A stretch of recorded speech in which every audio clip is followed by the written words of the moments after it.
બનાસકાંઠા જિલ્લાના દાંતીવાડા ડેમના ઉપરવાસમાં વરસાદની ગતિ ઘટતા પાણીની આવક માત્ર 5209 ક્યુસેક પાણી ચાલુ હોવાની માહિતી। તારીખ 9/9/2025 મંગળવારના સાંજે 35 વાગ્યાના મહત્વના સમાચાર। દાંતીવાડા ડેમમાં પાણીની આવકમાં કોઈ જ વધારો કે ઘટાડો જોવા મળ્યો નથી। પાણીની આવક 5209 ક્યુસેક ચાલુ હતું તે ચાલુ છે। દાંતીવાડા ડેમમાં પાણીની સપાટી 597.5 ફૂટ હતી તે વધીને 597.40 ફૂટે પહોંચી હોવાના મહત્વના સમાચાર। પાણીનો જથ્થો 80.39% હતો તે વધીને 81.27%નો વધારો થયો હોવાના મહત્વના સમાચાર। દાંતીવાડા ડેમની ભયજનક સપાટી 604 ફૂટ જેટલી છે। દાંતીવાડા ડેમમાં પાણીની આવક નીલ જોવા મળી રહી છે।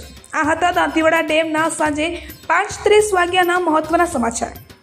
તાજા અને મહત્વના અપડેટ જોવા માટે PHN ન્યૂઝ ચેનલને સબસ્ક્રાઇબ કરો, લાઇક કરો અને શેર કરો। રિપોર્ટર કિરણજી ઠાકોર, દાંતીવાડા।